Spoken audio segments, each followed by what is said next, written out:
Okay, so I'm going to go ahead and finish. This is the second half of 21 questions. I was getting something to drink, y'all. So, all right. So the next question is from Urban Times. Carrie Digsby asked me this question. It says, why do ladies assume the worst in a relationship and potentially sabotage it when they meet the ideal man? No need for him to be anonymous. Okay, so number one, I don't know that there is such a thing as an ideal man, but I get what you're saying. I think there are a couple of things that happen because we all know that I talk about doing this. And I think it's because you've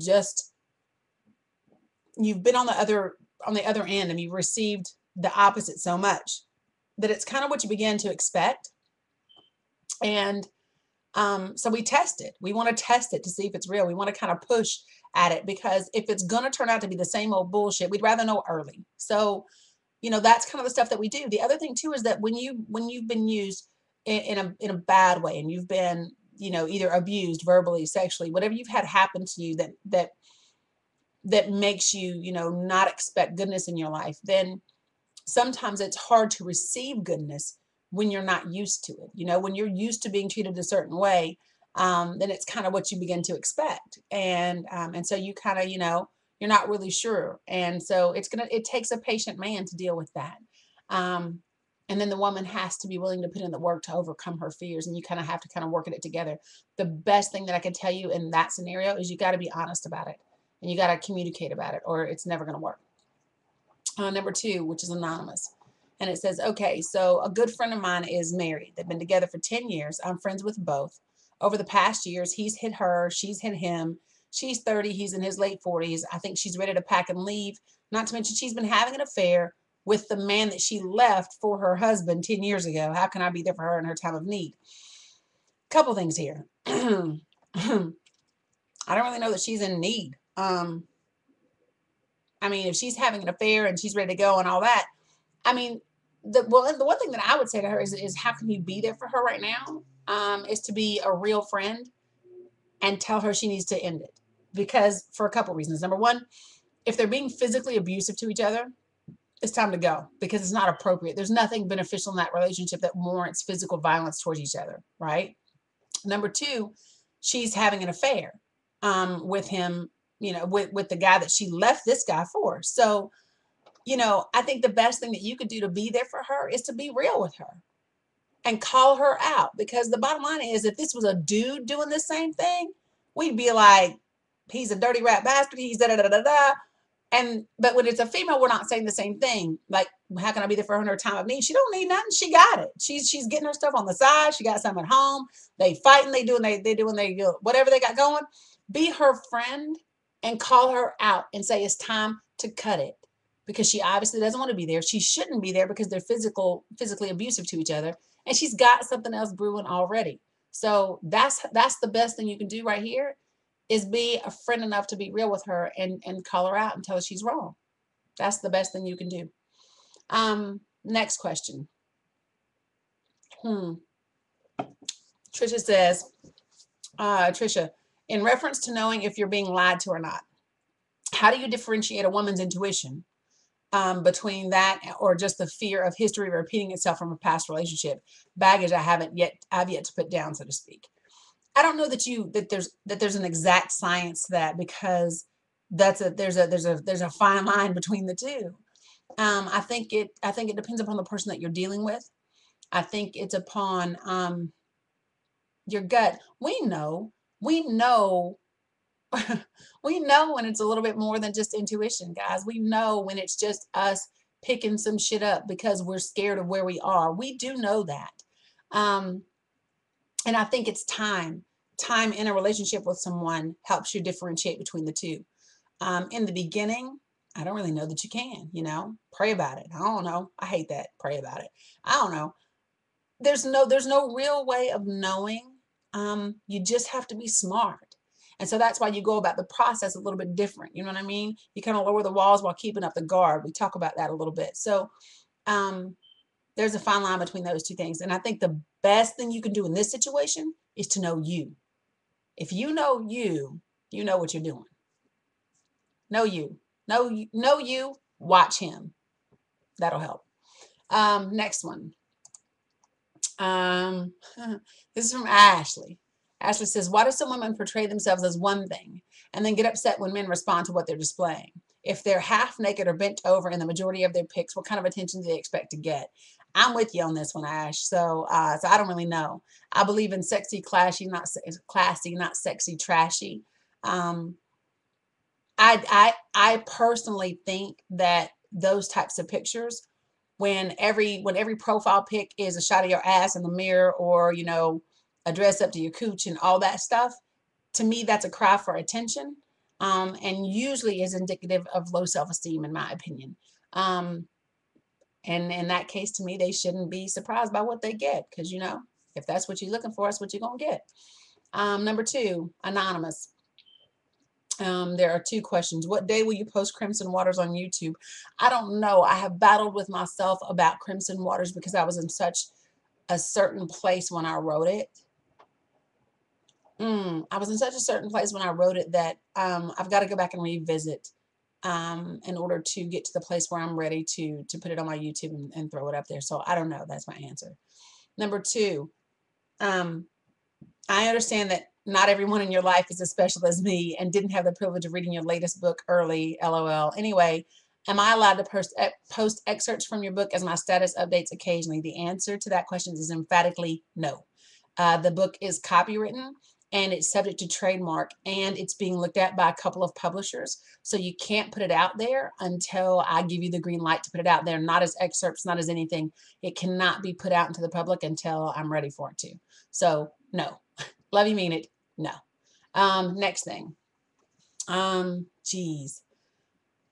This is a long question. My question is, it says, I saw your progression of interest with the last guy you posted about. I think it was a cop you met. He's wrong about that. I didn't date the cop. Anyway, it seemed like you were almost falling in love. It seemed like it was a rather fast-paced progression to what seemed to be deep feelings for this guy. My question is, what could he have possibly done that you didn't see coming or that you didn't think was possible in that short period of time? Don't mean to be nosy, but you do have interesting posts, and I figure you don't mind me asking since you put it out there. But I was actually cheering for you, happy you found someone. I check out your poetry too, deep stuff, blah, blah, blah, whatever. He said, I had that question though, because I'm a single dude and don't enter relationships that often because I hate the initial newness and proving myself. I'm always interested in women who fall for a guy and fall from a guy just as fast. Well, let me say this. Number one, we dated for 3.5 months. In the last 2.5 weeks, 2.5 weeks or so since we quote unquote stopped dating, we still talk every day. I would say that he still feels the same way about me, and I still feel the same way about him. I just think that what happened in this particular case is that when we got into it, it was supposed to be cool. It was just supposed to be casual. It wasn't supposed to be anything. It wasn't supposed to be anything significant on both of our ends.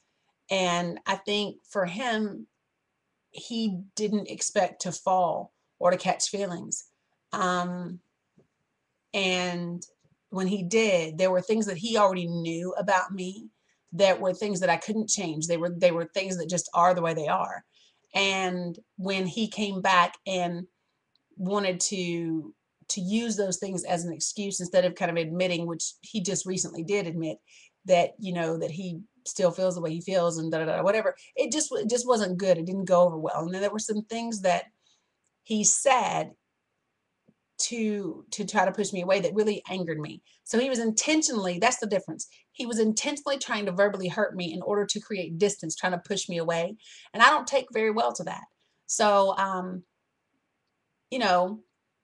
like I said, we're not dating anymore. We still talk every day. And I don't know anything else other than that. We spend an incredible amount of time communicating verbally, which has a lot to do with the significance of what we feel about each other over the course of just 3.5 months or so.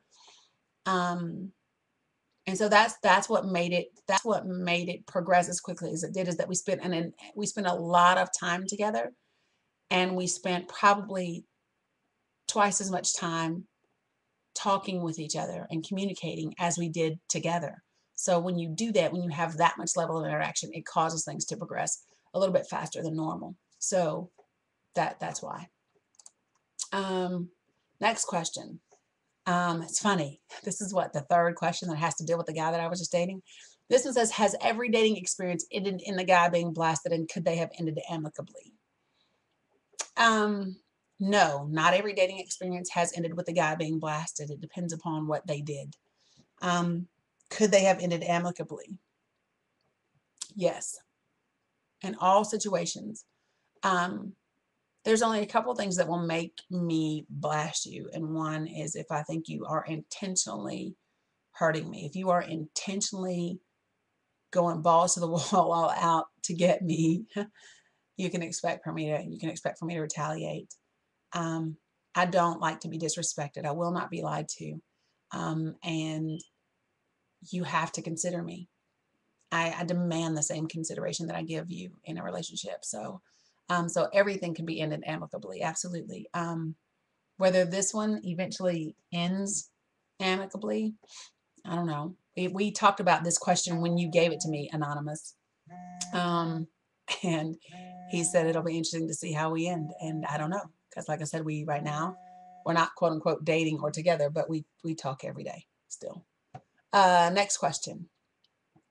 I'm at the point in your piece wide open, and it scares the hell out of me. Due to past baggage from my marriage, I'm finding myself scared as hell to let myself go there with him.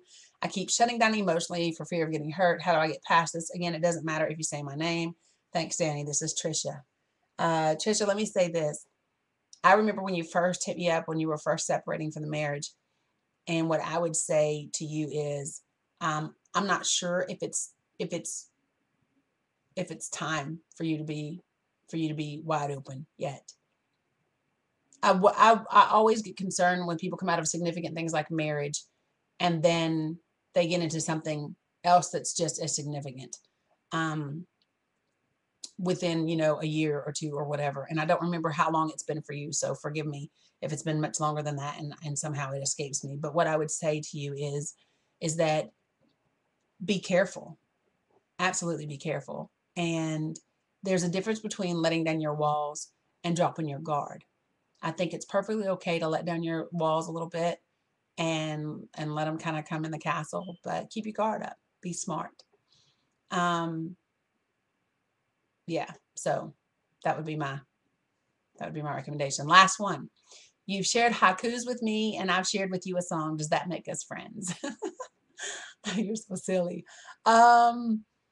That is not what makes us friends. I would say that you and I are a little bit different because we're in that intermediary place between where we're Facebook friends and you're a fan, and yet we've shared some things on the side that are personal in nature, but we don't hit each other up and talk about our personal lives on the regular. So we're not friends, but we're better than Facebook friends and acquaintances, if that makes sense. So yeah, there's the answer. So that is the end of 21 questions, guys. I appreciate you guys kind of participating. Sorry it took so long. This was my 4th or 5th attempt at getting these up, but YouTube was not my friend. So hope you enjoyed. Thanks for the questions. I'm not going to comment right now on the other things that are going on that some of you guys know about, but you can bet your ass there will be a video coming soon. So thanks. I'm out.